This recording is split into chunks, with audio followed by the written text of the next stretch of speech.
ዋና ናውቱን ላስተዋውቃችሁ በኢትዮጵያ አዲሱን የአመራር ለውጥ ተከትሎ መንግስት የወሰደው እርምጃ የፖለቲካ ኃይሎች በሀገሪቱ ፖለቲካ ላይ የበኩላቸውን ሚና እንዲያበረክቱ በር መክፈቱ ተገለጸ።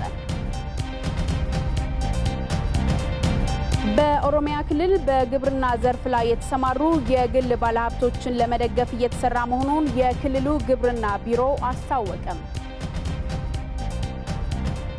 በጊኒ ሰላጤ አካባቢ ያሉ ሀገራት የባህር ላይ ወንጀል ለመከላከል በትብብር እየሰሩ መሆናቸውን ገለጹ።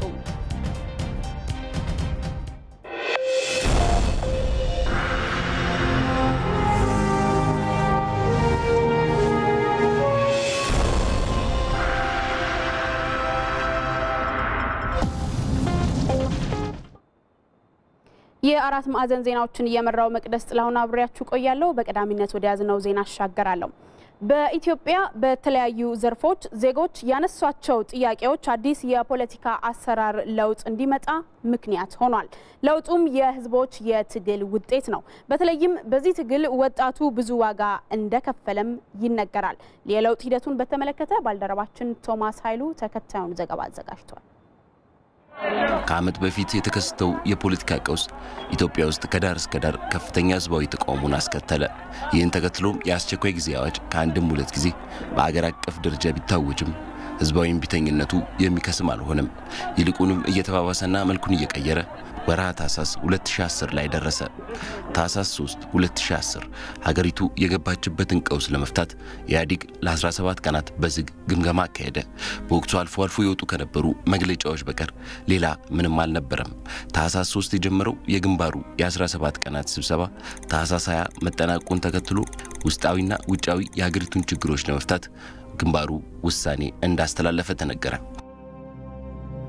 ታህሳስ 25 2010 አራቱ ሊቀመናብርት መግለጫ ለመስጠት ተሰየሙ። በዚህ ወቅት ታዲያ ኢህአዴግ ታድሷል ያስባሉ እንደ እስረኞችን መፍታት፣ ማዕከላዊን ዘግቶ ሙዚየም ማድረግ፣ የዜጎችን ሰብአዊና ዲሞክራሲያዊ መብቶችን ማክበር የሚሉና ሌሎች ውሳኔዎች ተላለፉ። ነገር ግን አሁንም ህዝቡ ጥያቄዎቹ በአግባቡ ባለመመለሳቸው ሀገሪቱ ሰላም ራቃት።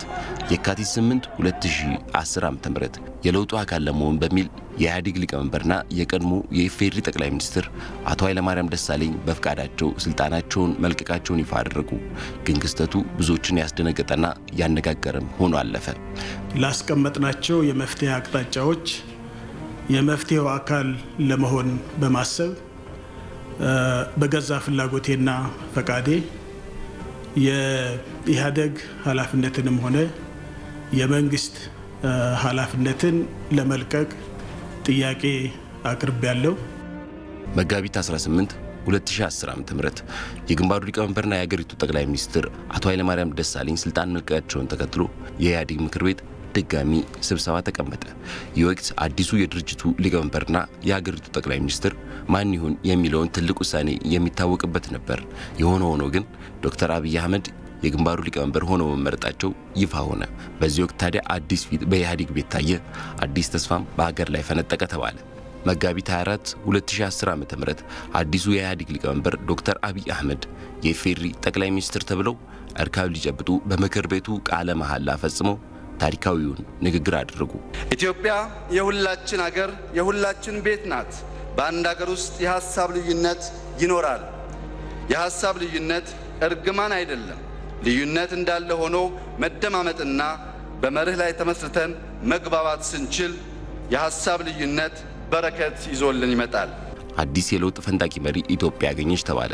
እነሆ የህዝብ ትግልና የዜጎች ብሶት የወለደው አዲሱ የለውጥ አመራር ከብዙ ስኬቶቹና ከብዙ ተግዳሮቶቹ ጋር አንድ ዓመት አስቆጠረ። በኢትዮጵያ አዲሱን የአመራር ለውጥ ተከትሎ መንግስት የወሰደው እርምጃ የፖለቲካ ኃይሎች በሀገሪቱ ፖለቲካ ላይ የበኩላቸውን ሚና እንዲያበረክቱ በር መክፈቱ ተገለጸ። መንግስትም ሆነ ተፎካካሪ የፖለቲካ ፓርቲዎች የህዝብንና ሀገርን የሚጠቅም ስራ ሊሰሩ ይገባልም ተብሏል። ሰለሞን አበጋዝ በኢትዮጵያ ለረጅም ዓመታት የፖለቲካ ምህዳሩ እንዲሰፋና ዜጎች ቀጥተኛ ተሳታፊ እንዲሆኑ ትግል ቢደረግም ምህዳሩ ባለመስፋቱ ምክንያት ብዙ ዋጋ አስከፍሏል። ለህዝብና ለሀገር ሲሉ የሞገቱ አንዳንድ ፖለቲከኞች በሽብርተኝነት ተፈርጀው ለስር ሲዳረጉም የተወሰኑት ፖለቲከኞች ደግሞ ሀገራቸውን ትተው ለስደት ተዳርገው ቆይተዋል። 2010 ዓ.ም መጋቢት ወር በሀገሪቱ በአዲስ መልክ የተደራጀው የአመራር ለውጥ ለነዚህ ፖለቲከኞች የብርሃን ፋናም ፈነጠቀም። ኑሯቸውን በባህር ሀገር ያደረጉ ፖለቲከኞች ወደ ሀገራቸው ሲመለሱም በስር የነበሩት ደግሞ ተፈቱ። ተፎካካሪ ፓርቲዎች በነጻነት እንዲንቀሳቀሱ የተመቻቸና ፍትሃዊ የመወዳደሪያ ሜዳ እንዲኖር በመንግስት በኩል ጽኑ ፍላጎት ያለ በመሆኑ ስለ ሰላምና ፍትህ በልዩ ልዩ መንገድ የምትታገሉ የተፎካካሪ ፓርቲ መሪዎች አብሮነታችንንና ሰላማችንን አደጋ ላይ የሚጥሉ በብሔራዊ ጥቅሞቻችንም አሳልፈው የሚሰጡ የአስተሳሰብ መስመሮችን በአርቆ አስተዋይነትና ሀገራዊ ፍቅር በሰጥቶ መቀበል መርህ የተሻለ የፖለቲካ ባህል ለመፍጠር የምናደርገውን ጥረት እንድታግዙ ጥሪዬን አስተላልፋለሁ። ይህ የመንግስት ውሳኔ ፖለቲከኞቹ በሀገሪቱ የዲሞክራሲ ስርዓት የተጀመረበት አንዱ ማሳያ ብለውታል። ከኛ በላይ የለም ብሎ የሚያስቡ ጉልበተኞች ሲገዙት የነበረው አስተዳደር አገር ነው። ይሄ ሀገር ከዚህ ሁሉ ወጥቶ እነኚህ ሁሉ በፈጠሩት ጣጣ ህብረተሰቡና አገሩ ከመኖር ወደ አለመኖር የሚገፋበት የግጭት አገር፣ የሰቆቃ አገር፣ የመከራ አገር፣ የስደት አገር በሆነበት ሁኔታ ይሄ ነገር ወደፊት ሊያስኬደን አይችልም ካሁን በኋላ እንደ አገር። ስለዚህ አስተዳደራችንን መቀየር አለብን በሚል በአንድ መሰረታዊ ሐሳብ ላይ ተነስቶ ነው ይሄ ዲሞክራሲያዊ ስርዓት እጅግ በጣም የሆነ ለውጥ ነው ያለው። ምክንያቱም ይሄ ታይቶ የማይታወቅ ነው እና ይህ ለውጥ ደግሞ ወደፊት ከዚህ የበለጠ የኢትዮጵያ የዲሞክራሲ ምህዳር ለማስፋፋት ወደፊት ነው ምን ገሰግሰው። በኮተቤ ሜትሮፖሊታን ዩኒቨርሲቲ የፖለቲካ ሳይንስ ምሁሩ ዶክተር አየነው ብርሃኑም የመንግስት ውሳኔ በሀገሪቱ የፖለቲካ ባህል እንዲያድግ ትልቅ ጠቀሜታ ያለው መሆኑን ገልጸዋል። የተለያዩ ፖለቲካል ፓርቲዎች መምጣታቸው የኢትዮጵያን ፖለቲካ ሁኔታ እንግዲህ የለወጠበት በደጋፊዎቹ ዘንድ መነቃቃትን የፈጠረበት ቢያንስ ውክልና አግኝተናል፣ እኛን የሚወክለን ፖለቲካል ፓርቲ እዚህ ሀገር ውስጥ አለ ይንቀሳቀሳል የሚል ተስፋ ሰንቀው ያሉበት ሁኔታ ነው ያለው። የፖለቲካ ፓርቲ አመራሮቹ በኢትዮጵያ ፖለቲካ ቀጥተኛ ተሳታፊ እንዲሆኑና የድርሻቸውን አሻራ የሚያሳርፉበት እድልን ማግኘታቸውን የጠቆሙት ምሁሩም ወደ ሀገር መግባታቸውና ከስር መፈታታቸው ብቻ ግን በቂ አይደለም ባይ ናቸው። ፖለቲካል ፓርቲዎች ዘርን መሰረት ካረገ ብሔርን መሰረት ካረገ አስተሳሰብ መውጣት አለባቸው የሚል ሐሳብ አለኝ። በመካከላቸው ያለ ግንኙነት ተቃዋሚ ፖለቲካል ፓርቲዎች ማጠናከር አለባቸው። አማራጭ ፖለቲካል ፓርቲ በሀገር ደረጃ ሊኖረን ይገባል። መንግስትም ቢሆን የተፈጠረውን መልካም አጋጣሚ የማስቀጠል ኃላፊነቱን ሊወጣ ይገባል ብለዋል ዶክተር አየነው። ዲሞክራሲ ተቋማትን ስቲል መገንባት ያስፈልጋል በገለልተኝነት። አሁንም እንደሚባለው በገዢው ፓርቲ ቁጥጥር ስር ያሉ ገለልተኛ ሆነው አያገለግሉ የሚባሉ የመንግስትን የሴኩሪቲ ተቋማትን ጨምሮ ማለት ነው ከነዚህ ጉዳዮች ገለልተኛ በማድረግ በዚህም ረገድ ያሉትን ዲሞክራሲ ተቋማት የበለጠ በማስፋት የስርዓቱን የተጀመረችውን ስርዓት በተቋም ደረጃ በማሳደግ ከኮሚትመንት በላይ ማለት ነው በተቋም በህግ በመደገፍ እንዲቀጥሉ የማድረግ ስራዎች ቢሰሩ መልካም ይመስለኛል። መጋቢት 24 2010 ዓ.ም በአገሪቱ የመጣው አዲስ ለውጥ ያስገኘውን እድል በመጠቀም ፓርቲዎችም ሆኑ መንግስት ለህዝብና ለሀገር ጥቅም ቅድሚያ ሰጥተው ሊሰሩ ይገባል ብለዋል ምሁሩም። ኢትዮጵያ በተያዘው አንድ ዓመት በፖለቲካው እንቅስቃሴ የተሻለ ጊዜ ማሳለፏን ኢቲቪ ያነጋገራቸው የፖለቲካ ፓርቲ አመራሮች ተናገሩ። አስተያየት ሰጪዎቹ የፖለቲካ ምህዳሩን ለማስፋትና የህዝቡን ችግር ለመፍታት የተሞከሩ ስራዎች ቢኖሩም ህዝብንና የህዝብን ደህንነት ከማረጋገጥ አንጻር ክፍተቶች መኖራቸውንም አንስተዋል። ተመስገን ሽፈራው ተጨማሪ ዘገባ አለው።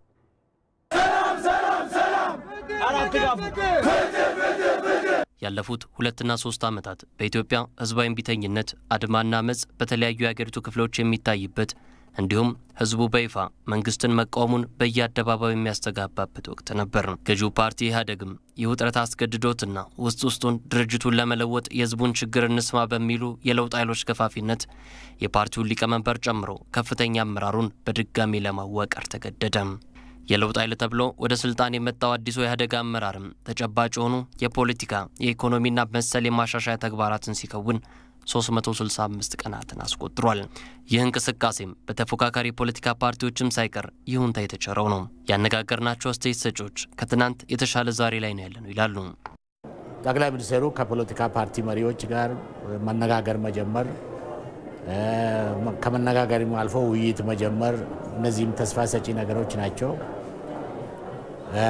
ያለው የፖለቲካ ምህዳር የሚባለው ፖለቲካል ስፔስ እየሰፋ መምጣት፣ ከውጭ ያለው የፖለቲካ ኃይሎች ወደ ሀገር ውስጥ የመግባት፣ ከሁሉም በላይ ደግሞ እኔን የመሳሰሉ የፖለቲካ እስረኞች ተፈቶ ያው በሰፋው ፖለቲካ ምህዳር ውስጥ ስራዎችን መጀመራቸው ጥሩ ነው። በጣም ተስፋ የሚሰጡ ነገሮች አሉ። ከትናንት ዛሬ ይሻላል፣ ምንም ጥያቄ የለውም። ግን ከነገ ችግሮቻችን ጋር ስናወዳድር መሰረታዊ የሆኑ ነገሮች መሬት በያዘ መንገድ አልተፈቱ። ስለዚህ በእነዚህ ነገሮች ላይ ያሉ የሀገሪቱ ፖለቲካ ኃይሎች መንግስትን በቁርጠኝነት እየተረባረቡ መፍታቱ በጣም ወሳኝ ይመስለኛል። ለውጥ የለም ማለት አይችልም። ያው የፖለቲካ ፓርቲዎች እኮ እየተነጋገርን ነው ተሰብስበን። ከዚህ በፊት እኮ አልነበረም። ለውጥ የለውጥ ውጤት ነው። ነገር ግን ለውጡ የተሳካ ይሆናል ወይ? ገና በሂደት ነው ያለው። ለውጡ እኔ በጣም የምፈልገው ለውጥ ወደ ዲሞክራሲ ሲሆን ነው፣ ወደ ሽግግር ወደ ዲሞክራሲ ሲሆን ነው።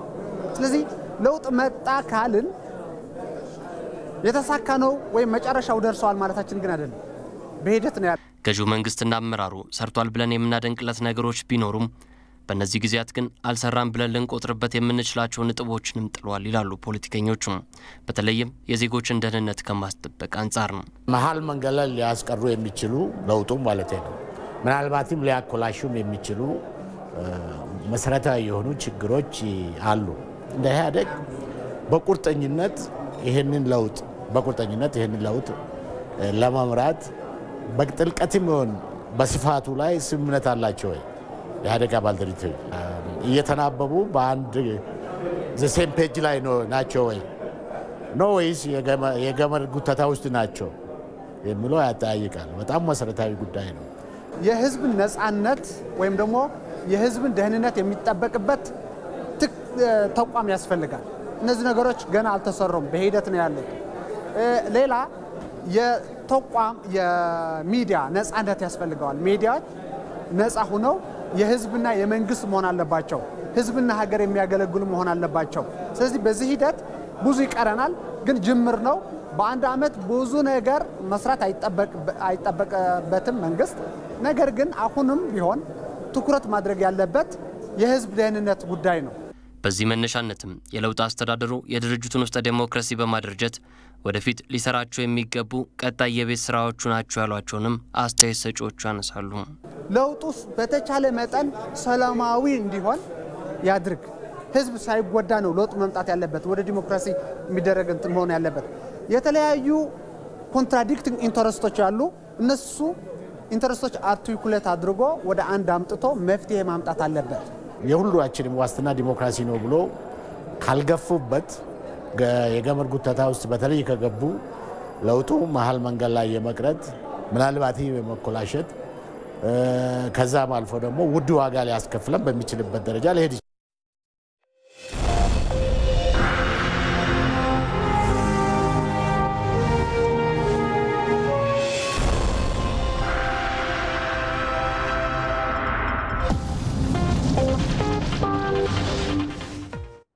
ከ6 ዓመታት በኋላ ሁሉንም ዜጎች የኤሌክትሪክ አገልግሎት ተጠቃሚ ለማድረግ የተደረገው ሁለተኛው ብሔራዊ የኤሌክትሪፊኬሽን ፕሮግራም ይፋ ሆነ።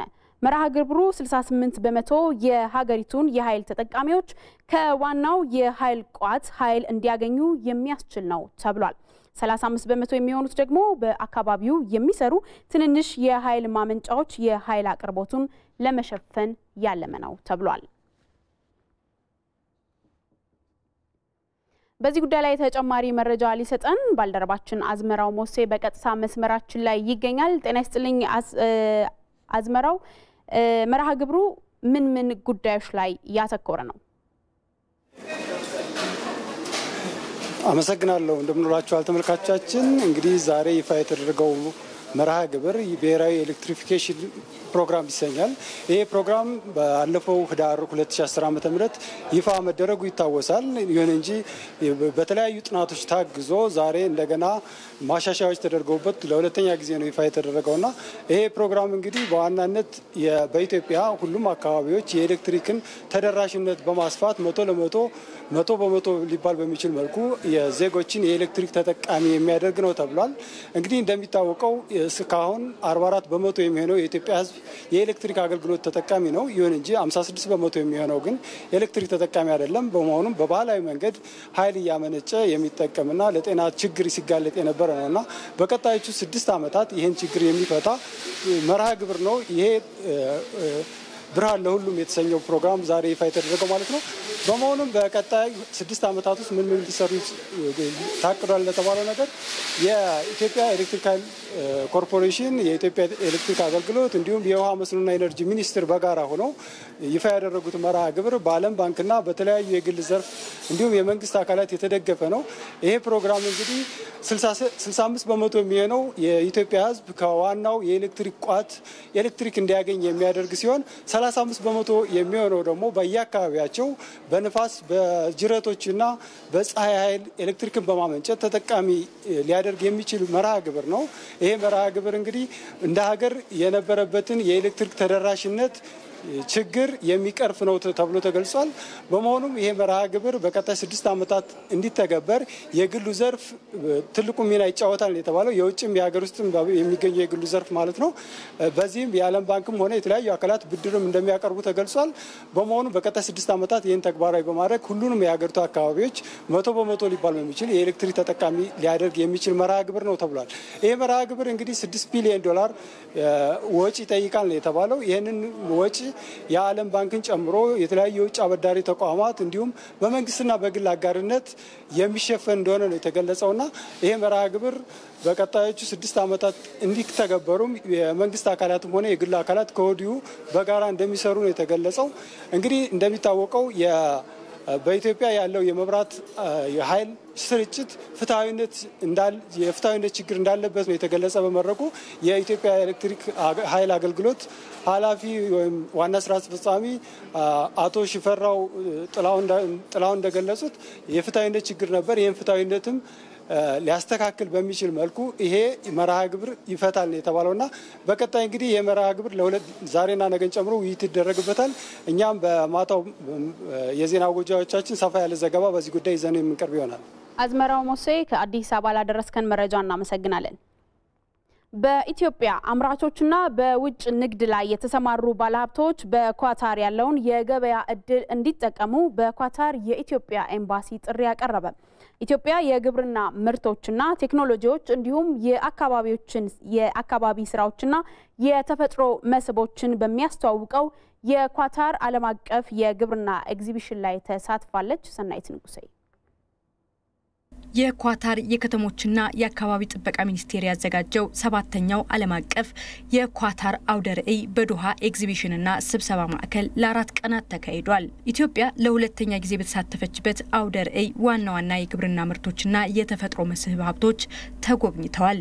በአውደ ርዕዩ በመቶዎች የሚቆጠሩ ዓለም አቀፍ ኩባንያዎችና ተመራማሪዎች ተሳትፈውበታል። በኳታር ዶሃ የኢፌዴሪ ልዩ መልእክተኛና ባለሙሉ ስልጣን አምባሳደር ሳሚያ ዘካሪያ የኢትዮጵያ የግብርና ምርቶች በኳታር ተፈላጊነት ያላቸው ከመሆኑም በላይ ሀገራቱ ምንም እንኳን የገበያ ትስስር ለመፍጠር ምቹ የሆነ የትራንስፖርትና የሎጂስቲክ አቅርቦት ቢኖርም አምራቾቹ እድሉን እየተጠቀሙበት አይደለም ብለዋል። ይህንን ችግር ለመቅረፍ የሁለቱ ሀገራት ኤምባሲዎች በጋራ እየሰሩ መሆኑን የጠቆሙት አምባሳደሯ በግል ዘርፍ የተሰማሩ ባለሀብቶችም የውጭ ምርቶችን ለኳታር ገበያ በማስተዋወቅ እና በመላክ ተጠቃሚነታቸውን ሊያሳድጉ ይገባል ብለዋል። የኳታር ኤምባሲ በኢትዮጵያ በግብርና ዘርፍ በአምራችነትና በላኪነት ከሚታወቀው አልሱሌይተን የአግሪካልቸራል ግሩፕ ጋር በመተባበር ከ50 በላይ የሚሆኑ የተለያዩ የእህልና የጥራጥሬ እንዲሁም የቅባት እህሎችና የቡና ምርቶችን ለእይታ አቅርበዋል። በአውደ ርዕዩ በኢትዮጵያ በተለያዩ ዘርፎች መዋለ ንዋያቸውን ለማፍሰስ ለሚፈልጉ ባለሀብቶች ገለጻ ተደርጎላቸዋል። የኢትዮጵያ ባህላዊ የቡና አፈላል ስነ ስርዓትም ለእይታ የቀረበ ሲሆን የሀገሪቷን ባህልና ታሪክ የሚገልጽ የህትመትና የተንቀሳቃሽ ምስል ውጤቶችም ተጎብኝተዋል። በአውደ ርዕዩ ነዋሪነታቸው በዱሃ የሆኑ ኢትዮጵያውያንና ትውልደ ኢትዮጵያውያንን ጨምሮ ከ40 ሺህ በላይ ጎብኚዎች የታደሙ መሆኑን በኳታር የኢትዮጵያ ኤምባሲ ገልጿል። የኦዲት ግኝቶችን ያላስተካከሉ የመንግስት የስራ ኃላፊዎች ለህግ ከመቅረባቸው በፊት ወደ እርምት እርምጃ እንዲገቡ የህዝብ ተወካዮች ምክር ቤት አሳሰበ። ላለፉት 6 ዓመታት የተሰጡ የኦዲት አስተያየቶችን ያላስተካከሉ የመንግስት የስራ ኃላፊዎች በ3 ወራት ጊዜ ውስጥ የማስተካከያ እርምጃዎችን በሚወስዱበት ሁኔታ ላይ ምክክር ተደርጓል። የኦዲት ግኝቶቹን የማያስተካክል የስራ ኃላፊ ከ10 ሺህ እስከ 30 ሺህ የሚደርስ የገንዘብ መዋጮ ወይንም እስከ 7 ዓመት የሚደርስ እስራት እንደሚቀጣ የዋና ኦዲተር ማቋቋሚያ አዋጅ ይደነግጋል። ተግባራዊ ያልተደረገም። የህዝብ ተወካዮች ምክር ቤት አፈጉባኤ አቶ ታገሰ ጫፎ የኦዲት ግኝቶችን ያላስተካከሉ የመንግስት የስራ ኃላፊዎች ከኦዲት ጋር ተያይዞ የሚታይባቸውን ክፍተቶች በፍጥነት እንዲያርሙም አሳስበዋል። ዋና ኦዲተሩ አቶ ገመቹ ዱቢሳ ለመንግስት እንዲመለስ የኦዲት አስተያየት የቀረበባቸው የገንዘብ መጠን 2.1 ቢሊዮን መሆኑን ገልጸው እስካሁን ድረስ 50 ሚሊዮን ብቻ የሚሆን ገንዘብ ለማስመለስ ተችሏል ብለዋል።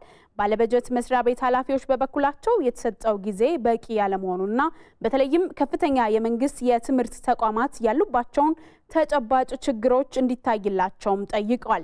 የምክር ቤቱ አፈጉባኤና የዋና ኦዲተሩ ባለበጀት መስሪያ ቤት በተሰጠው አቅጣጫ መሰረት ወደ ስራ ገብተው የሚገጥሟቸውን ችግሮች እየታዩ እንደሚፈቱም ገልጸዋል።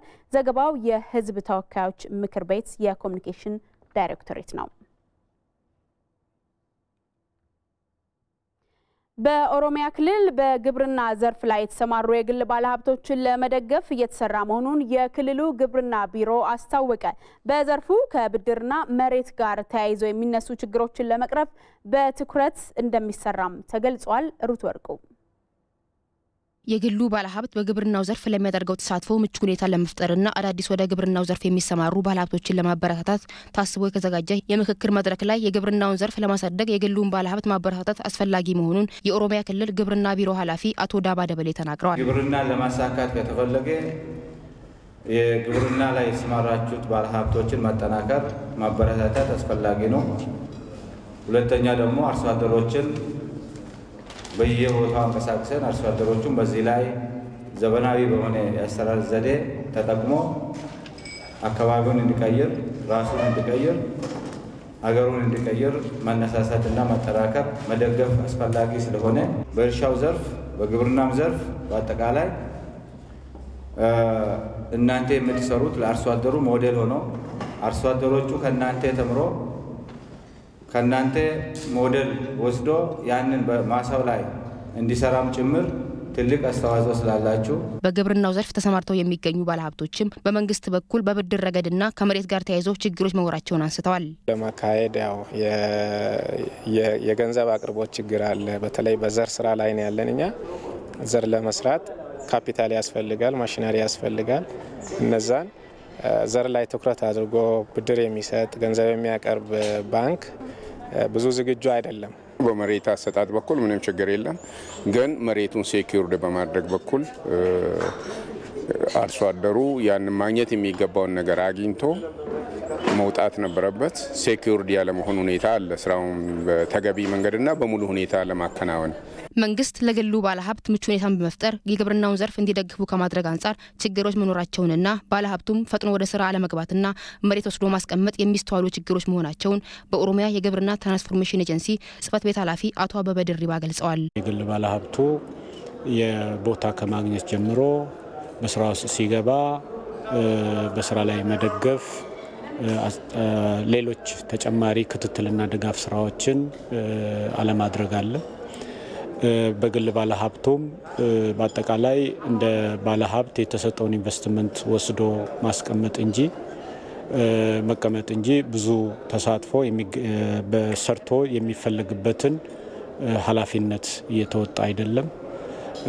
ከዚህ አንጻር ብዙ ችግሮች አሉ። በዘርፉ የሚሰማሩ የግል ባለሀብቶችም ግብርናውን በማዘመን በኩል የሚኖራቸው አስተዋጽኦ የጎላ መሆኑ ተገቢው ድጋፍ ሊደረግላቸው እንደሚገባ በመድረኩ ተነስቷል። የተጀመሩ የሪፎርም ስራዎችን ውጤታማ ለማድረግና በዜጎች መካከል መግባባትን ለመፍጠር የውይይት መድረኮች በስፋት ማመቻቸት እንደሚገባ ተገለጸ። እየሞገስ በዚህ ዙሪያ ተጨማሪ ዘገባ አለው። በጠቅላይ ሚኒስትር ጽሕፈት ቤት አዲስ ወግ በሚል ርዕስ በአራት ርዕሰ ጉዳዮች ለሁለት ቀናት በተደረገው ውይይት ተሳታፊ የነበረው ጦማሪው በፍቃዱ ኃይሉ በሀገሪቱ የሚታየውን ጫፍ የረገጡ ልዩነቶች መስመር ለማስያዝ ውይይቶች ከምን ጊዜውም በላይ ያስፈልጋሉ ይላል። ኢትዮጵያ የፖለቲካ ለውጥ ላይ ነች እና ይሄ የፖለቲካ ለውጥ እያንዳንዱ ነገር ከየት ተነስተን ወዴት ነው የምንሄደው የሚለው መፈተሽ አለበት። በጣም በከፍተኛ ሁኔታ መተንተን አለበት። አንደኛው ቁም ነገር ይሄ ነው። ሁለተኛው ቁም ነገር ደግሞ በተለይ የኢትዮጵያ ፖለቲካ እጣ ፈንታ በመበየን የሚታወቁት ልሂቃን ናቸው። ልሂቃኑ ደግሞ በፖለቲካ አመለካከታቸው በጣም ተከፋፍለዋል። ስለዚህ እነሱ ተቀራርበው ዲስከስ አድርገው ተወያይተው የልሂቃን ደረጃ አትሊስት በልሂቃን ደረጃ መግባባት የሚደረስበት መድረክ ማግኘት ያስፈልጋል። ፖለቲከኛው አቶ ግርማ ሰይፉ ደግሞ የውይይቶች አለመኖር ለግጭቶች በር ይከፍታል ይላሉ። ውይይት አለመኖሩ ያስከተለው ችግር ግልጽ ነው። በድንጋይ መነጋገር ነው ያመጣው። ስለዚህ ውይይት አያስፈልግም ከተባለ መነጋገሪያው መንገድ ጉልበት ይሆናል ማለት ነው። ስለዚህ ጉልበት ደግሞ አገርን ያወድማል። ሀሳብ የሌለው ሰው ደግሞ ውይይት ይፈራል። አሁንም ከሀሳብ መራቅ የሚፈልጉ ሰዎች ከውይይት መራቅ የሚፈልጉ ሰዎች ሀሳብ የሌላቸው ናቸው። ሀሳብ ካለ ዛሬ ላትስማማ ትችላለህ፣ በሆነ ጉዳይ ልትሸነፍ ትችላለህ። ግን እርግጠኛ ከሆንክ ግን ያንን ሀሳብን አቆይተህ ልታሸንፍ የምችልበት እድል እንዳለ ማወቅ አለብህ። በዚህ በለውጥ ሰዓት እንኳን በጣም በሚያስፈልግበት ሰዓት ወዴት አቅጣጫ እንደ አገር እየሄድን እንደሆነ ማወቅ አለመቻላችን ነው አንዱ። ማወቅ አለመቻላችን ብቻ ሳይሆን ደግሞ በመሰረታዊ በምንላቸው ጉዳዮች ላይ ማህበራዊና ፖለቲካዊ እንዲሁም ኢኮኖሚያዊ ጉዳዮች ላይ ወጥ አቋም የኢትዮጵያ ዕጣ ፈንታ ይወስናሉ ባልኳቸው ልሂቃን መካከል ወጥ አቋም እንዳይኖር እንቅፋት ሆኗል። በአዲስ ወግ የውይይት መርሃ ግብር ማጠቃለያ ላይ የተገኙት ጠቅላይ ሚኒስትር ዶክተር አብይ አህመድም ንግግርና ውይይት የሚያስፈልግበት ሰዓት ላይ እንገኛለን ብለዋል። ኢንፍሉዌንስ ማድረጋቸው አይቀርም። ውይይት ካለ በተለይ ራሽናል የሆነ ተውት ኢንፍሉዌንስ ማድረጉ አይቀርም። እዛም ውስጥ 5ም 10ም አባል መፍጠሩ አይቀርም። ውይይት ከሌለ ግን ይሄ ሁሉ ወሬ ሁሉ ሐሳብ መክኖ ይቀራል ማለት ነው። አሁን የሚያስፈልገን ውይይት ማብዛት፣ ሐሳቦች ዳይጀስት ተደርገው በትክክል ተላምጠው እንዲዋጡ ማስቻል። በመሻሻል ላይ የሚገኘው የሲቪል ማህበራት ድርጅቶች አዋጅ በሲቪል ማህበራት አማካኝነት የውይይት መድረኮች እንዲሰፉ እንደሚያግዝ ታምኖበታል። ከውይይት መድረኮቹ የሚጠበቀውን ውጤት ለማግኘት ግን የፖለቲካ ልሂቃንና የተጽዕኖ ፈጣሪዎች ፈቃደኝነትና ሐሳብን በሐሳብ ብቻ የመርታት ፍላጎት ወሳኝ መሆኑ ይገለጻል። በዚህ ጉዳይ ላይ በጠዋቱ ጤና ይስጥልኝ የዜና ሰዓታችን ላይ የተገኙት የፕሬስ ሴክሬታሪያት የውጭ ቋንቋዎችና የዲጂታል ሚዲያ ዘርፍ ኃላፊ የሆኑት ቢለኔ ስዩም መድረኩ ነፃ ውይይት ባህልን ከማሳደግ አኳያ ውጤታማ ነበር ብለዋል። መንግስት ብቻ ሳይሆን አይ ቲንክ ለማህበረሰብም በጣም ብዙ ነገር ያተረፍንበት ነው። ምክንያቱም የመጀመሪያ አይነት ተሞክሮ ነው። እንደዚህ በመንግስት ተዘጋጅቶ ኑና ተቹኝ የአንድ አመት ሂደቴን ምክንያቱም በጣም በኮንፊደንስ በእምነት የሰሯቸው ስራዎች አሉ አይደለም በመንግስት። ስለዚህ እነዚህ ነገሮች ኑና ከናንተ እይታ ደግሞ ተቹኝ የሚለውን መድረክ ያመቻቸው አንደኛ እንትን ተሞክሮ ነው። ስለዚህ ከዛ አኳያ ራሱ የውይይት ባህላችንን በምን መልኩ ነው ለውይይት ባህላችንን ለማሳደግ በምን መልኩ አስተዋጽኦ አድርጓል ብናየው በጣም ብዙ አስተዋጽኦ አድርጓል። ምክንያቱም እንዳያችሁት የነበራችሁት ከተለያየ ማህበረሰብ ክፍል የመጡ ምሁራን የተለያዩ ተማሪዎችም ነበሩና እነሱ አንድ ክፍል ውስጥ ቁጭ ብለው መንግስት የሰራውን ወይም የሄደበትን ሂደት ተወያይተው እየተቹ ደካማ ጎኑንም ጠንካራ ጎኑንም የሚያንሸራሽሩበት የነበረ መድረክ ስለሆነ እሱ ራሱ ለውይይት ባህላችን መዳበር በጣም ትልቅ አስተዋጽኦ አለው ብዬ አምናለሁ። እንዲህ አይነት ነፃ የውይይት መድረክም ቀጣይነት እንዲኖረው በመንግስት በኩል ይሰራልም ብለዋል። የመጡ ብልጭ ብሎ የመጥፋት ሳይሆን ከእንደዚህ ደግሞ በተመሳሳይ አይነት መድረኮችን ለመፍጠር ያቁርጠኝነት አለ ከመንግስት በኩል። ይሄ የመወያየት ባህሉን በደንብ አላዳበርነውም ነበርና የሱን ያለማዳበራችን ነጸብራቅ ነው አሁን የምናያቸው አንዳንዴ ጥግና ጥግ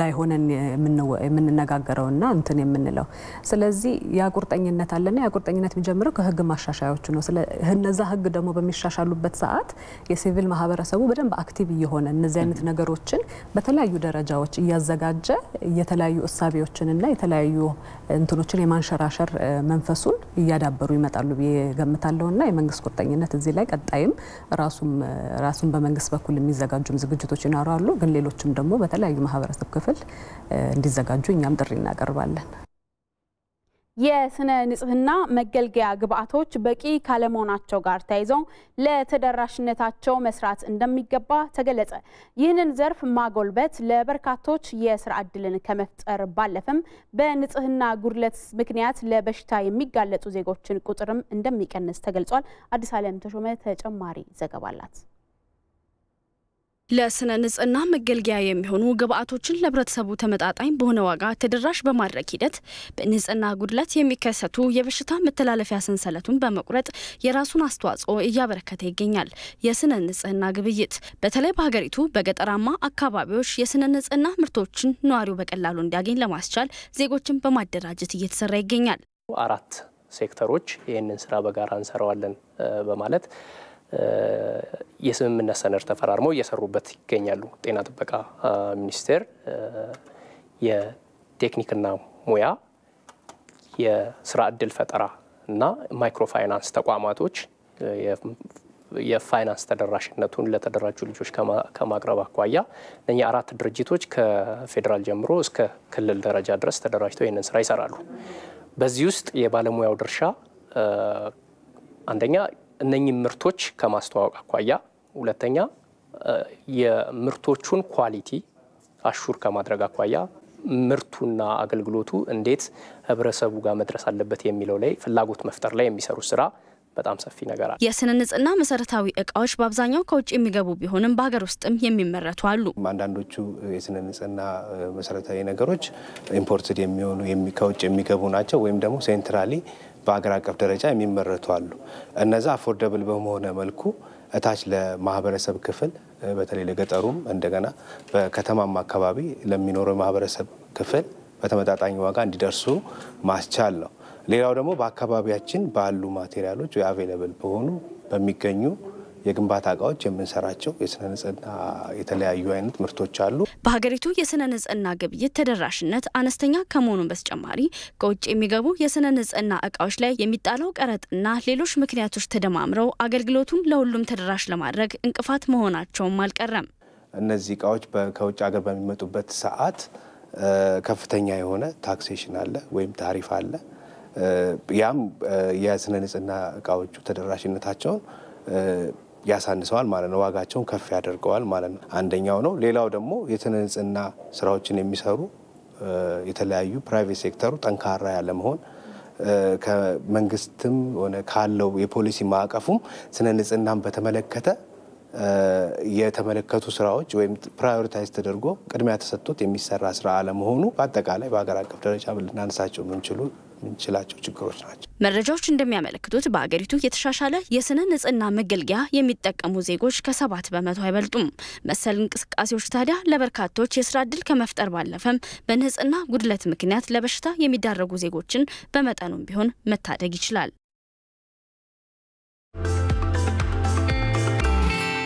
በዚህ ሳምንት በድርብ ጀግና ፕሮግራማችን አይነ ስውርነት በ5 ዓመት ያሸነፍኩት ሎተሪ ነው ምለው ራሳችን ካልተቀበል ተናግረ ማሸነፍም አንችል እኔ አሁን አትችም የተባልኩትን ሙያ ላይ እነተም ልጁ እንዳለኝ አልችልም ብዬ በቀመጥ ኖሮ ዛሬ እዚህ ቦታ ላይ ላንገናኝ እንችላለን አካል ጉዳተኛና ሴት ስንሆን ስኬት የሚጠበቅብን ከፍተኛ ነው ሴት አካል ጉዳተኛው ነውና እናትነት እንዴት ነው እስኪ የምትገልጹት የመጨረሻው ቆንጆ ሴት የመጨረሻው ጎበዝና ብቁ ሴት እኔ ነኝ አካል ጉዳትን ደግሞ የሚያመጡ ነገሮችን ደግሞ አስቀድሞ ግንዛቤ በመውሰድ መከላከል ቢቻል የተሻለ ነው ብያምናለሁ እድል አንድ ብቻ አይደለም የመማሪያ መንገድ አንድ ብቻ አይደለም ስራ እኛ የምንወደው አንድ ስራ ብቻ አይደለም የምንወደው ስራ ልናጣ እንችላለን ኦኬ ሌላ አማራጭ ሁሉ ጊዜ መፈለግ ያስፈልጋል አዲስ ችግር የሚፈታው በአዲስ መፍትሄ ነው ትልቁ ኃላፊነት ግን ያለው ራሳቸው አካል ጉዳተኞች ላይ ነው ብዬ ነው ማምነው አካል ጉዳተኛ ሆኖ ሴት ሆኖ ለዚህ መድረስ ድርብ ጀግንነት ነው ወይ ብዬ ሳስብ አዎ ነው ቅዳሜ ምሽት ኢቲቪ ዜና ላይ ይጠብቁን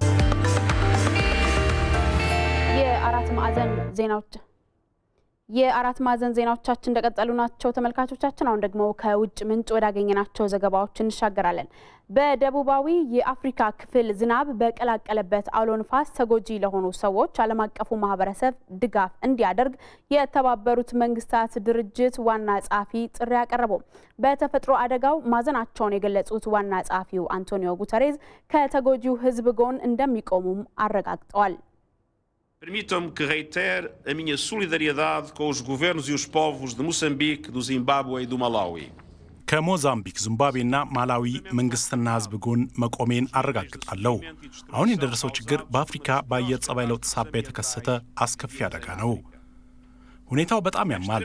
ኢዳ በተባለው ከባድ ዝናብ አዘል አውሎ ንፋስ በመቶዎች የሚቆጠሩ ሰዎች ህይወት አልፏል። ትምህርት ቤቶች፣ መኖሪያ ቤትና ሆስፒታሎች ወድመዋል። የተላላፊ በሽታ ስጋትም አለ። ለዚህ ነው መተባበሩ የሚያስፈልገው። የተባበሩት መንግስታት ድርጅት ለሞዛምቢክ እርዳታ የሚውል ከ281 ሚሊዮን በላይ የአሜሪካን ዶላር ድጋፍ ያደረገ ሲሆን የዓለም ጤና ድርጅትም በሞዛምቢኳ የወደብ ከተማ ቤራ ብቻ ከ100 ሺህ በላይ ሰዎች መኖሪያቸው መፍረሱን አስታውቋል። ችግሩ መጠነ ሰፊ ነው ያሉት የተባበሩት መንግስታት ድርጅት ዋና ጸሐፊ በጊዜ የሚሰጥ እርዳታ ከሌለ አስቸኳይ እርዳታ ያስፈልጋል ብለዋል። What we have presented now is a flash appeal. The name is clear. አስቸኳይ እርዳታ ነው የሚያስፈልገው ለችግሩ። ሌላው ደግሞ በሂደት የሚሆን ሲሆን የተባበሩት መንግስታት ጥሪውን የሚያቀርበው ለዓለም አቀፉ ማህበረሰብ ነው። ሁሉም ፈጣን ምላሽ እንዲሰጥም ያስፈልጋል። በጊኒ ሰላጤ አካባቢ ያሉ ሀገራት የባህር ላይ ወንጀልን ለመከላከል በትብብር እየሰሩ መሆናቸውን ገለጹ። ሀገራቱ ዓመታዊ ወታደራዊ ልምምዳቸውንም እያካሄዱ ነው። ሰይፉ ገብረጻዲቅ ተጨማሪ ዘገባ አለው። የባህር ላይ ዘረፋ ከሚካሄድባቸው አካባቢዎች አንዱ ነው የጊኒ ሰላጤ። ዓለም አቀፉ የባህር ላይ ጉዞ ቁጥጥር ተቋም መረጃ እንደሚያሳየው በአካባቢው በባህር ላይ ወንበዴዎች የሚፈጸሙት ወንጀሎች በፈረንጆቹ 2018 በጥፍ አሻቅበዋል። ይህን ችግር ለመከላከልም በዚህ ውሃ ክልል የሚጠቀሙ ሀገራትን የነቃ ተሳትፎ ጠይቀዋል። ለዚህም ሀገራቱ በተባበረ ክንድ በባህር ዘራፊዎቹ ላይ ተነስተዋል። የወታደራዊ ልምምድ አንዱ የትብብሩ ማሳያ ሲሆን 11 የጦር መርከቦችም ተሳትፎ እያደረጉበት ነው። የናይጄሪያ ባህር ኃይል አባላት የነቃ ተሳትፎ በልምምዱ ውስጥ ያላቸው ሲሆን የፖርቱጋል፣ ሞሮኮና የአሜሪካ ባህር ኃይልም ተሳትፎ አለበት።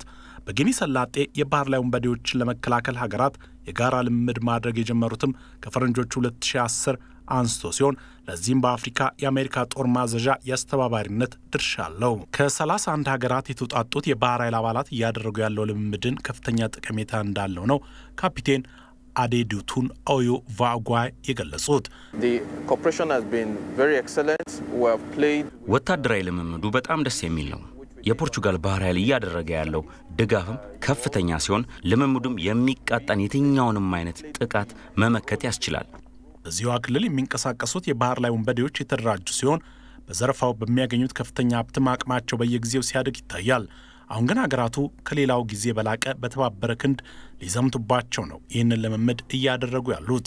የምዕራብ ባህር ኃይል አዛዥ ኮማንደር ደክሲን አሊሲማ ኦንጎር ልምምዱ በውሃ መስመሩ ላይ የሚፈጸምን አደጋ ለመከላከል አቅም የሚሰጥ ነው ይላሉ።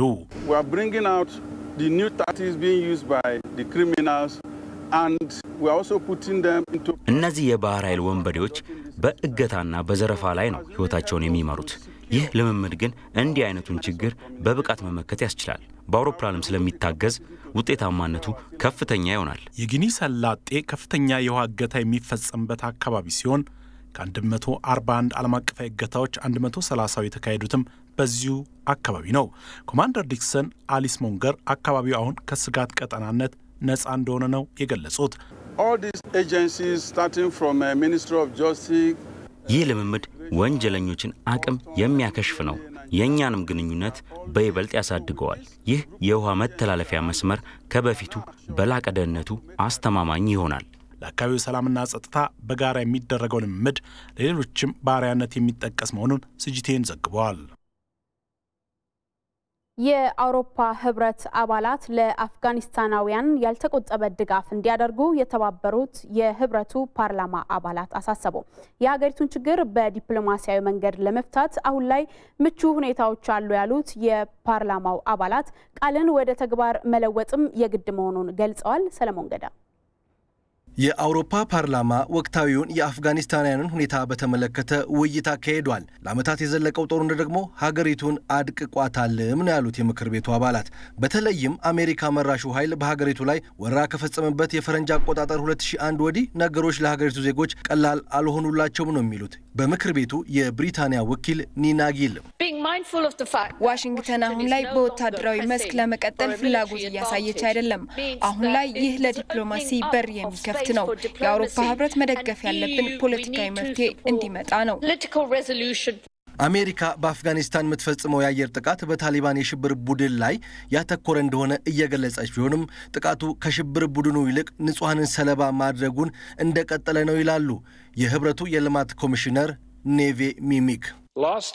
ዘመቻው ከተጀመረበት 2001 ዓመተ ምህረት ወዲህ ካሉት ዓመታት 2018 ከፍተኛ የንጹሃን ሞት የተመዘገበበት ሲሆን 2019 ደግሞ በተቃራኒው የሰላም ዓመት እንደሚሆን ተስፋ አለን። 4 ሚሊዮን አፍጋኒስታናውያን በፓኪስታንና በኢራን በስደት እንደሚገኙም የህብረቱ መረጃ ያመለክታል። በሀገራቸው ከሚኖሩት አፍጋኒስታናውያን 13 ሚሊዮን ያህሉ ደግሞ ቀጣይ ምግባቸውን ለማግኘት የግድ እርዳታ ያስፈልጋቸዋል። ለአፍጋኒስታናውያን የሰብአዊ እርዳታ ለማሰባሰብ በብራሰልስ በተዘጋጀ መድረክ ላይ በአፍጋኒስታን የተባበሩት መንግስታት ድርጅት የሰብአዊ ድጋፍ አስተባባሪ ቶቢላን ዛራ የአውሮፓ ህብረት የበኩሉን እየተወጣ አይደለም በሚል ወቅሰዋል። አሁን ላይ የተገኘው ድጋፍ ከሚፈለገው 1/3 ብቻ መሆኑ ደግሞ እንዳሳሰባቸውም ጠቁመዋል። በህብረቱ ላይ የተሰነዘረውን ወቀሳ ያስተባበሉት የአውሮፓ ህብረት የውጭ ጉዳይ ጽህፈት ቤት ቃል አቀባይ ማጅ ኮጂቪች ከ2016 ወዲህ ህብረቱ የተጠናከረ ድጋፍ እየሰጠ መሆኑን አስረድተዋል። ተጨባጭ የሆኑ መርሃ ግብሮችን በመቅረጽ ከአጋሮቻችን ጋር ተግባራዊ ለማድረግ ነው በትኩረት እየሰራን ያለ ነው። የአውሮፓ ህብረት ፓርላማ አባላት ታዲያ አስፈላጊውን ድጋፍ ከማድረግ ጎን ለጎን ወደ ህብረቱ አባል ሀገራት የገቡ የሀገሪቱን ዜጎች ያለ ፈቃዳቸው ከመመለስ መቆጠብ ተገቢ ነው ማለታቸውን ደግሞ የዘገበው ፕሬስ ቲቪ ነው። የኢጋድ አባል ሀገራት የስደተኞችን ህይወት የሚያሻሽሉ እቅድን ለማውጣት ተስማሙ። አባል ሀገራቱና የስደተኞች ተቋማት በቀጠናው ያሉ ስደተኞችን ቀውስ በዘላቂነት ለመፍታት በኡጋንዳ ካምፓላ መክረዋል። ሙሉ ግርማይ ተጨማሪ ዘገባ አለው። ተሳታፊዎች ስደተኞችን የሚያስተናግዱ ማህበረሰብና በተለይም የስደተኞችን ህይወት ለማሻሻል የተሻለ መንገድና አማራጭን ለመፈለግ እየተወያዩ ነው። የስደተኞች ኤጀንሲም ሀገራቱ የስደተኞችን በዘላቂነት ኑሯቸውን ለማሻሻል ፕሮግራም ሊኖራቸው እንደሚገባም ያነሳሉ። የኡጋንዳዊ ስደተኞች ሚኒስትር የሆኑት ሂላሪ ኦኔክ በዚህ ሀሳብ ይስማማሉ። በሚሊዮን የሚቆጠሩ ስደተኞችን ለብዙ ዓመታት ተቀብለን እናቆያቸዋለን። ነገር ግን በብሔራዊ የእድገት እቅድ ውስጥ እንዴት ማካተት እንዳለብን ማሰብ ይገባናል። ምክንያቱም ለኢኮኖሚ እድገት ጠቃሚ ናቸው። እንደሚታወቀው 20-30 ዓመት ሊቆዩ ይችላሉ። 3.8 ሚሊዮን የሚደርሱ ስደተኞች በዚሁ በምስራቅ አፍሪካ በኢጋድ አባል ሀገራት ውስጥ ይገኛሉ። ነገር ግን አብዛኞቹ ስደተኞች ስራ ማግኘት ይሳናቸዋል። ስደተኞቹ የስራ ድርጅት እጅን በመጠባበቅ ህይወትን የሚገፉ ናቸው። ታዲያ ዘላቂነቱ ጥያቄ ውስጥ የሚገባ ነው። በኡጋንዳ የሚገኙ ስደተኞች ወደ ስራ ዓለም እየተቀላቀሉ ነው። የጤናና የትምህርት አገልግሎትም እያገኙ መሆናቸውን በተባበሩት መንግስታት የስደተኞች ድርጅት የአፍሪካ ልዩ መልእክተኛ የሆኑት አፊ መሐመድ ይገልጻሉ። ለስደተኞች የሥራ ዕድልን ማመቻቸት ደህንነታቸው እንዲጠበቅ ይረዳል። ሕይወታቸውን በራሳቸው እንዲመሩ፣ ጥሩ ቤተሰብ እንዲመሰርቱ ትልቅ አስተዋጽኦም ያደርጋል። በማህበረሰብ ውስጥ እውቅናና ክብርንም ያስገኝላቸዋል። በጉባኤው የሚሳተፉ የኢጋድ አባል ሀገራት የስደተኞችን ቀውስ ለመቆጣጠር ከዚህ በላይ መስራት እንዳለባቸው ያነሳሉ። እንደ ኡጋንዳ ያሉ ሀገራት በራቸውን ለስደተኞች ክፍት ያደረጉ ናቸው። ነገር ግን ከፍተኛ የስደተኞች ቁጥር የሀገራቱን የተፈጥሮ ሀብት ለማዳረስ ሌላ ጫና ፈጥሯል። ለአብነትም ከተቀባዩ ማህበረሰብ የእርሻ መሬትን ለስደተኞቹ ማካፈል የሚቻልበት ደረጃ ባለመሆኑ ሌሎች አማራጮችን መከተል እንደሚገባም የአውሮፓ ህብረት ተወካይ አና ሜርፊልድ ትናገራለች። እየጨመረ የመጣውን ጫና ለመቋቋም ሌሎች አማራጮችን መመልከት ይገባል። የከተማ ስፍራዎችንም ለስደተኞች የተሻለ ህይወት ክፍት ማድረግ ይገባል።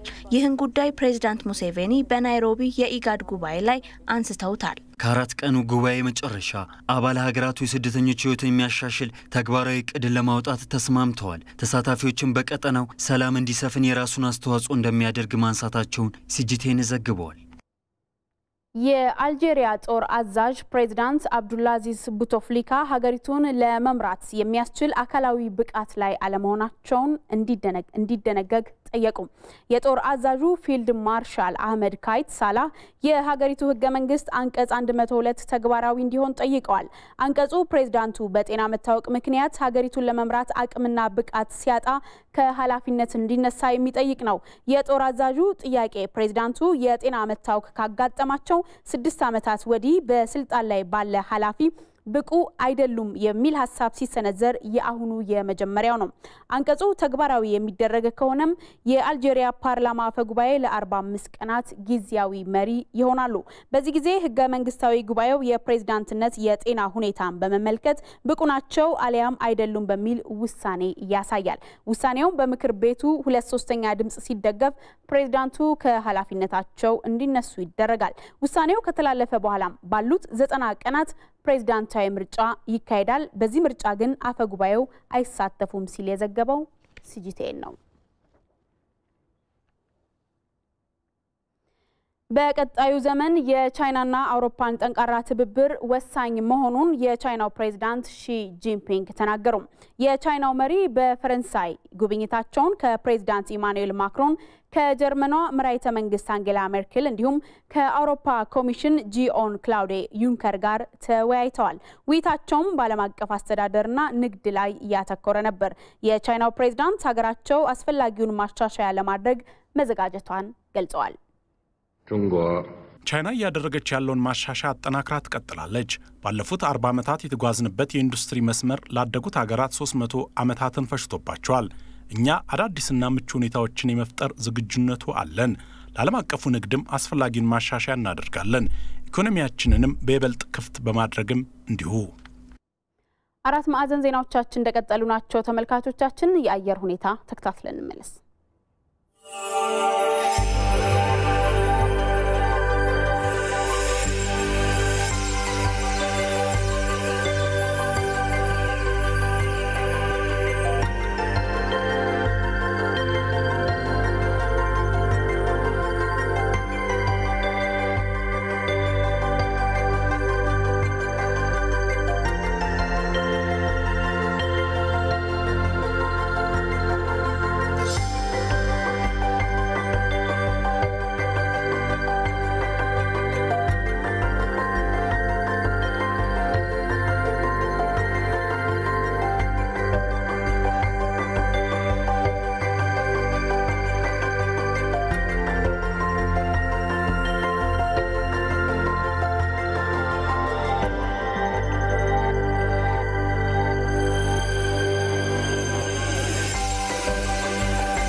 ተመልካቾቻችን የአራት ማዕዘን ዜናዎቻችን እስከ 8 ሰዓት ድረስ ይቀጥላሉ። ከአፍታ በኋላ 7 ሰዓት ላይ በድጋሚ እንገናኛለን። አብራችሁ ቆዩ።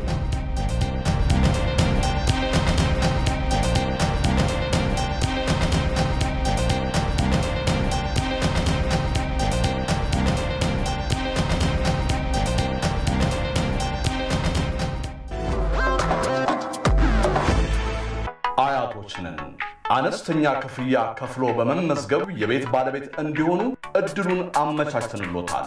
አያት ዞሮ መግቢያ ኮርፖሬሽናችን በጥበቃና በተለያዩ የሹፌር ክፍት የሥራ መደቦች ላይ ያወጣውን የቅጥር ማስታወቂያ በመከተል ፎርም በመሙላት የተመዘገባቸው አመልካቾች በሙሉ መጋቢት 23 ቀን 2011 ዓ.ም በ3 ሰዓት በኮርፖሬሽኑ ዋና መስሪያ ቤት መሰብሰቢያ አዳራሽ 12ኛ ፎቅ በመገኘት ፈተና እንድትወስዱ እናስታውቃለን። የኢትዮጵያ ብሮድካስቲንግ ኮርፖሬሽን።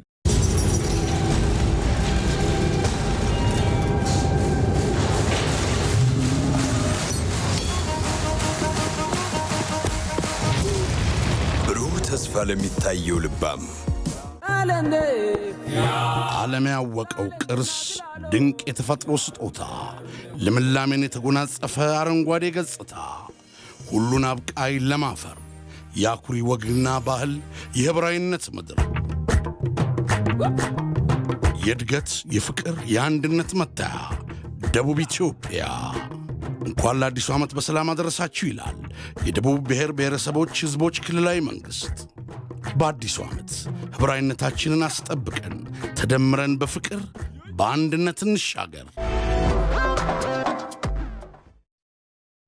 የኢትዮጵያ ቴሌቪዥን በተለያዩ አማራጮች መረጃዎችን ለማድረስ እየሰራ ይገኛል። ከነዚህ ውስጥ አንዱ የፌስቡክ ገጽ ነው።